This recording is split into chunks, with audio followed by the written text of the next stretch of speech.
ஒரு 5 நிமிடங்கள் கேட்டுவிட்டு சென்றால் நன்றாக இருக்கும். ஏன்னா நான் பேச வரும்போது நம்ம ட்ரெஷரி டிபார்ட்மெண்ட்டில் சாதிக்கு சொல்லிட்டாரு, நீங்களும் போய் திரும்பியும் வாரம் ஆதரத்துக்கெல்லாம் சொல்லிகிட்டு இருக்காங்க, கஞ்சிக்கு பணம் கொடுங்க, கஞ்சிக்கு பணம் கொடுங்க. செக்ரட்டரியும் சொல்லிட்டாரு, நீ முத்தவள்ளியும் போய் எதையும் சொல்ல வேண்டாம், எல்லாம் கொடுத்துருவாங்க அப்படின்னு சொல்லியிருக்காரு. சில நான் சொல்ல வர்றது வேறு விஷயம். அதாவது ஒரு 2-3 மாதங்களுக்கு முன்னால் நம்ம ஜமீலா அவங்க பண்ண ஒரு ஜும்மா பயானில் ஒரு குறிப்பிட்ட ஒரு துவாவை பற்றி அந்த ஜும்மா முழுக்க பயான் பண்ணிக்கிட்டு இருந்தாங்க. என்ன துவான்னா, சூரத்துல் பக்ராவில் வர 201வது வாக்கியத்தில் அல்லாஹ் தஆலா ஒரு அருமையான துவாவை சொல்லியிருக்கிறார். அந்த துவா நம்ம 5 வேளை தொழுகையிலையும் கேட்குறோம், எங்கே ஃபாத்தியா ஒரு நாள் கேட்குறோம். நல்லது கெட்டதுக்கெல்லாம் அந்த துவா கேட்காத நம்மளுடைய பிரார்த்தனை முடிவுறுவதில்லை. அது என்ன துவா? ரப்பனா ஆத்தினா ஃபித் துன்யா ஹசனா வஃபில் ஆஹிரத்தி ஹசனா வகினா அஸாபன்னார். இந்த துவாவை பற்றி சிந்தித்து பல இரவுகள் நான் தூக்கத்தை தொலைத்திருக்கிறேன். அல்லாஹ் இங்கே என்ன சொல்ல வரான், இந்த துவாவுடைய தஃசீரை நான் எனக்கு தெரிந்த ஆலிம்கள், மௌலவிகள் எல்லாத்தையும் நான் கேட்டிருக்கேன். இன்றைக்கி குறிப்பாக ஒரு அரை மணி நேரத்துக்கு மேலே நான் ஜமீலா ஓவர் ஃபோனில் அதில் இந்த துவாவில் அல்லாஹ் என்ன சொல்கிறான். ஏன்னா இந்த துவாவை கேட்காத நம்ம தொழுகையும் முடியறதில்லை, எந்த ஒரு பிரார்த்தனையும் முடியறதில்லை. அப்போ இந்த ரப்பனா ஆத்தினா ஃபித் துன்யா ஹசனா, உலகத்தில் துனியாவில் ஹசனா, சுகமான வாழ்க்கையை கொடு. இதுதான் ஃபஸ்ட் லைனுடைய அர்த்தம். அப்போ துனியாவுடைய சுகமான வாழ்க்கை என்ன? 3 விஷயங்கள் தான். பொருட்செல்வம், மக்கள் செல்வம், நோய் நொடி இல்லாத வாழ்க்கை. இது 3 தான் முக்கியம். நம்ம எல்லா துவாவும் இந்த 3 விஷயத்தில் அடங்கிடும். மக்கள் செல்வம், பொருள் செல்வம், நோய் நொடி இல்லாத வாழ்க்கை. ரப்பனா ஆத்தினா ஃபித் துன்யா ஹசனா, துனியாவில் ஹசனா. அடுத்தது வகையில் ஆகிரத்தி ஹசனா, ஆகிரத்தில் எனக்கு சுகமான வாழ்க்கையை கொடுன்னு நம்ம கேட்குறோம். ஆனால் அதில் அல்லாஹ் சொல்ல ஆகிரத்தில் சொர்க்கத்தை கொடுன்னு கேட்கல, சுகமான வாழ்க்கையை கொடு. ஆனால் அதோட அந்த வாக்கியத்தை நிறுத்தியிருக்கலாம். ஆனால் அல்லாஹ் ஒரு படி மேலே போய் வகின் ஆஸாபன்னார், நரக நெருப்பிலிருந்து எனக்கு விடுதலை புரியாதான்ற அந்த துவா முடிகிறது. ஏன்? நம்ம தான் ஆகிரத்தி ஹசனா, ஆகிரத்துலேயும் ஹசனத்தை கொடுன்னு கேட்டோம்ல. அப்புறம் வகின் ஆஸாபன்னார், நரக நெருப்பிலிருந்து என்னை பாதுகாருன்ற அந்த வாக்கியத்தை முடிக்க வேண்டிய அவசியம் என்னென்று இதை சிந்தித்து நான் பல இரவுகள் சிந்தித்திருக்கிறேன். ஏன் அல்லாஹ் இதை சொல்கிறான்? நம்ம அதன் மாட்டை கேட்கும் பார்த்தா புரியுது. ஒரு விஷயம் நல்லா தெரிஞ்சுங்க. நான் சில பேர் சொல்லி கேட்டிருக்கிறேன், சில ஆலிமார்கள் கூட சொல்லியிருக்காங்க, முஸ்லீமாக பிறந்து கலிமா சொல்லிவிட்டால் கன்ஃபார்மாக எல்லாருக்கும் சொர்க்கம்தான், எல்லாருக்கும் ஜன்னத்தான் சொல்லியிருக்கிறாங்க. அது மிகவும் தவறு. ஒரு குழந்தையை கொண்டு போய் எல்கேஜியில் சேர்க்குறோம், சேர்த்து விட்டுட்டு வரும்பொழுது அந்த குழந்தை படிப்படியாக படித்து மேலே வரும்போது தான் அது +2 முடிக்க முடியும். ஒழிய கொண்டு போய் நம்ம எல்கேஜியில் சேர்த்துட்டோன்றதுக்காக இந்த +2 முடியணுன்ற அர்த்தம் கிடையாது. அதே மாதிரி தான் இந்த துவாலையும் அர்த்தம் வருது. அதாவது நம்ம முஸ்லீம்காக பிறந்து நாம் நம்முடைய செயல்கள், நாம் சொல்லுகின்ற பொய்கள், நம்முடைய பொறாமை குணங்கள், பேசும் அவதூறுகள் கன்ஃபார்மாக நமக்கு நரகம் தாங்க, கன்ஃபார்மாக. ஏன்னா நம்ம உலக வாழ்க்கையில் அப்படி தான் நடந்துகிட்டு இருக்கிறோம், நரகத்தை நோக்கி தான் நான் போயிட்டுருக்குறோம். வல்லார் மனசிலே கை வச்சு நம்ம பார்த்துருக்கோம். அல்லாஹ் சொன்னதை கேட்குறோமா, தொழுகிறோமா, நோன்பு வைக்கிறோமா, ஜக்காத் கொடுக்குறோமா, முடிந்தால் ஹஜ்ஜுக்கு போகிறோமா? ஒன்றுமே நம்ம செய்கிறதே. முடிந்தால் தான் தொழுக்க வருகிறோம், முடிந்தால் ஹஜ்ஜுக்கு போங்கன்னு தான் அவன் சொல்லியிருக்கிறான். ஆனால் நம்ம முடிஞ்சால் தான் தொழுக வரோம், முடிஞ்சால் தான் நோன்பு வைக்கிறோம். ஜக்காத் கொடுக்க தகுதி இருந்தாலும் தகுதி கொடுக்கறதில்ல. அப்போது அந்த துவாவை எவ்வளோ அழகாக முடிச்சிருக்கிறான் பாருங்கள் அல்லாஹ் தஆலா பக்ரால. ரப்பனா ஆத்தினா ஃபித் துன்யா, உலகத்தில் உள்ள வாழ்க்கைக்கு ஹசனத்தை கொடு. இந்த 3 தான் நான் சொன்ன பொருட்செல்வம், மக்கள் செல்வம், நோய் நொடி இல்லாத வாழ்க்கை. வஃபில் ஆகிரத்தி ஹசனா, ஆகிரத்துலேயும் சுகத்தை கொடு. முடிக்கிறான் வகின் ஆஸாபன்னார். கடைசியில் என்ன முடிக்கிறான் அல்லாஹ் தஆலா?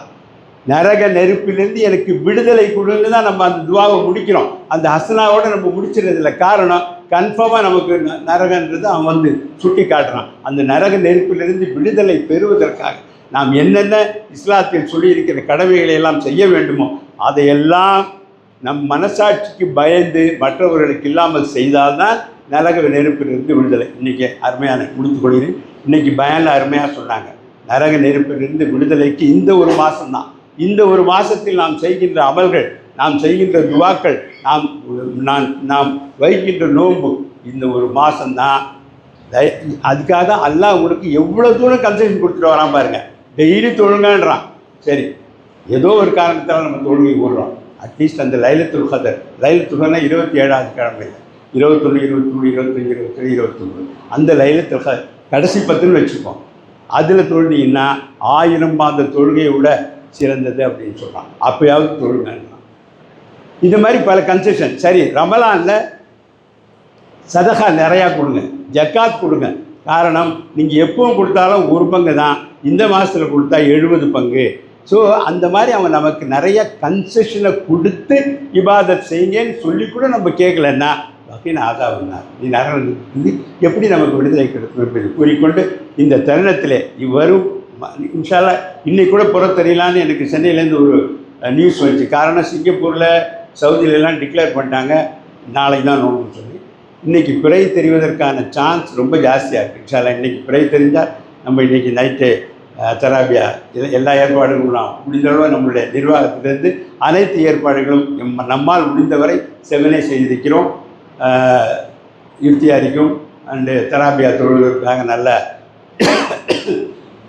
ஆஃபீஸ்களை நியமித்திருக்கிறோம். எனவே தயவுசெய்து கூட்டம் நிரம்பி வழிய வேண்டும். இன்றைக்கி ஏன் நம்ம பர்பஸ்ஃபுல்லாக தான் ஏசி போடல, எல்லாருக்கும் சூடு தெரியல, புழுகுதில்லை. இன்ஷா அல்லாஹ் நாளையிலேருந்து நம்ம வந்து தராபியாலேருந்து ஏசி ஆரம்பிச்சிடும். அடுத்த வாரத்திலேருந்து அதுவும் இன்ஷா அல்லாஹ் இவ்வளோ வசதிகள் செய்து கொடுத்தும் அந்த வசதிகளை நாம் பயன்படுத்தவில்லை என்றால் வகையினாக. எனவே ஜமாத்தார்களை நான் வேண்டி விரும்பி கேட்டுக்கொள்வது, வரும் இந்த ரமலான் மாதத்தை நாம் பயனுள்ளதாக ஆக்குவது நம் கையில் தான் இருக்கிறது என்று கூறிக்கொண்டு, இன்னும் கஞ்சிக்கு ஒருத்தர் கேட்டார், அதுக்கு மாத்திரம் பதில் சொன்னேன். 12,000ன்றீங்க, 10,000ன்றீங்க, 6,000ன்றீங்க, 4,000. 6,000 4,000ன்றது பொதுவாக நம்ம கொடுத்துருக்குறோம். 12,000 தான் ஒரு நாளைக்கு கஞ்சி காய்ச்ச முடியும். 10,000 2வது கஞ்சி. இந்த மாதிரி நம்ம 4 ஸ்லாபாக வச்சுருக்கிறோம். தயவுசெய்து நம்ம கொடுத்துடலான்னு நினைக்காதீங்க. இப்போ நான் வந்து கஞ்சிக்கு பணம் கொடுக்கும்போது என்ன சொல்லிக்கிறேன், ஒரு 10 பேருக்கு கொடுப்பேன் நான், என் குழந்தைகள் உறவினர்கள் அனைவருக்கும் சேர்த்து. அதே போல் நீங்கள் தயவுசெய்து உங்களுடைய சேர்ந்தவர்கள், ஏன்னா அந்த சவாப் உங்களுக்கு மாத்திரம் வந்தால் பார்த்தாது, நம்முடைய சுற்றியுள்ளவர்கள் குழந்தைகள் உறவினர்கள் அனைவருக்குமாக சேர்த்து இல்லை அவர்களிடமிருந்து பெற்று தயவுசெய்து இந்த பள்ளியில் ட்ரெஷரி டிபார்ட்மெண்ட்டில் சேர்த்துருங்க. நான் மற்ற பள்ளிகளைப் போல் எங்கேயும் வசூலுக்கெல்லாம் போகிறதில்ல, யாரையும் போய் தொந்தரவு பண்ணுறதில்ல, எந்த கடைக்கு போகிறதில்ல, எந்த வீட்டுக்கு போகிறதில்ல. மோதினார் சந்தா வசூல் பண்ண போகும்போது கஞ்சிக்கு பணம் கேட்பார், அவ்வளோதான். எனவே நாம் இங்கே வருவர்களிடம் தான் நாம் ரிக்வெஸ்ட் பண்ணுறோம், அந்த கஞ்சிக்கும் இந்த ரமலானுக்கு வரக்கூடிய செலவுகளை சந்திப்பதற்காக தாராளமாக பண உதவி செய்யுமாறு கேட்டுக்கொள்கின்றேன். நான் வந்து இன்னைக்கு நடந்த காலையில் ஒரு சின்ன நிகழ்வு கொடுத்து முடியும். காலைல வந்து ஒரு சிக்கன் வாங்கிறதுக்காக போயிருந்தேன் அலாவுதீன் கடைக்கு. அலாவுதீன் வெண்டிக்கு பைசா தேர்தா கி தேனா भाई 4,000 रुपये எடுத்து கொடுத்துட்டார். உடனே 4,000 ரூபா கொடுத்தாரு. 4,000 रुपये तुम कौन बोल रहा है, दुकान रखी 4,000 का आगे देते सो मिनिमम 6,000 10,000 दो क्या मुतवली सर मुतवली के तुम 4,000 देखो फायदा नहीं. अच्छा ஞான் छोड़ो 2,000 ரூபாய் நான் போட்டு உங்கள் கணக்கில் கட்டினேன்னு சொல்லி வாயை மூடுவதற்குள் அவர் இன்னொரு 2,000 ரூபாய் எடுத்து 6,000 ரூபாய் கொடுத்துருக்காரு. எனவே தயவுசெய்து நம் ட்ரெஷரி டிபார்ட்மெண்ட்டில் நம்ம மூதினாலும் சரியாக சொல்கிறதில்லைன்றது தான் என்னுடைய அபிமானம். சொல்லுவர்களுக்கு அவர்கள் புரியும்படி, அவர்களுக்கு தெரியும்படி, அவர்களுக்கு புரிந்த வாக்கியத்தை சொன்னால்தான் நமக்கு கஞ்சிக்கு பணம் கொடுக்கும் என்று நம்முடைய ட்ரெஷரி டிபார்ட்மெண்ட்டை கேட்டுக்கொண்டு அல்ஹம்துலில்லாஹ் வர இருக்கும் ரமலானை நாம் முழுமையாக நம்மளும் யூஸ் பண்ணிக்கணும். அல்லாஹ் தஆலா அதற்குண்டான கூலியை கொடுக்கணும். அதற்கு வாரம் இந்த பயான் மிக அருமையாக செய்து கொண்டிருக்கிறார்கள் கூறிக்கொண்டு பொறுமையாக கேட்டதற்கு நன்றி கூறி விடைபெறுகின்றேன். அஸ்ஸலாம். அப்புறம் இன்னொரு முக்கியமான விஷயம், கை காட்டுறாரு ட்ரெஷரி டிபார்ட்மெண்ட்டில் இது ஒன்று தான் கரெக்டாக சொல்லுவார். அதாவது அவர் என்ன சொல்கிறாருன்னா, சில பேர் படித்தவர்கள் வருகிறார்கள், என்னங்க உங்களுக்கு அதில் ஜிபே பண்ண முடியல, ஒன்றுமே இல்லை, கியூஆர் கோடு நீங்கள் வச்சுலையே இப்படி பண்ணுறது. ஏன்னா இப்போ நம்ம வந்து பணப்புழக்கங்களை ரொம்பவும் குறைச்சி விட்டோம். ஸோ எல்லாமே எடுத்து டபக்குன்னு காட்டுறோம். அன்றைக்கி இப்போ ஒரு கடையில் பார்க்குறேன், அவர் ₹1.50 அது கூட அவர்கிட்ட இல்லை, டபக்குன்னு எடுத்து மொபைலில் காட்டுறாரு ₹1.50 ஸோ அப்போ நிறைய பேர் கேட்டாங்க, உங்கள் இதில் கியூஆர் கோடு வைங்க அப்படின்னு. ஸோ நம்ம வந்து அழகாக நம்முடைய வங்கி கணக்கு உள்ள இடத்துலேருந்து ஒரு கியூஆர் கோடும் வாங்கிவிட்டோம். அப்படி கியூஆர் கோடு த்ரூ ஜிபே அதில் பண்ணிக்கிறவர்களும் இது பண்ணலாம். அங்கே நம்ம ஆஃபீஸ்லேயே இருக்குது, இங்கேயே இருக்குது, மதரசாலையை கொடுத்துருக்குறோம். எனவே இதை கேட்கும் பெண்கள் அவர்களும் இந்த வசதியை பயன்படுத்தி இந்த வருடமாவது நம்ம ரமலானுக்கு கொஞ்சம் ஈஸியாக செலவு பண்ணி எல்லாருக்கும் நிறையா பண உதவிகள் காஞ்சி காய்ச்சலுக்கு போகலாம் செய்ய வேண்டுமா கேட்டுக்கொள்கின்றேன். அஸ்ஸலாமு அலைக்கும் வரஹ்மத்துல்லாஹி வபரகாத்துஹு.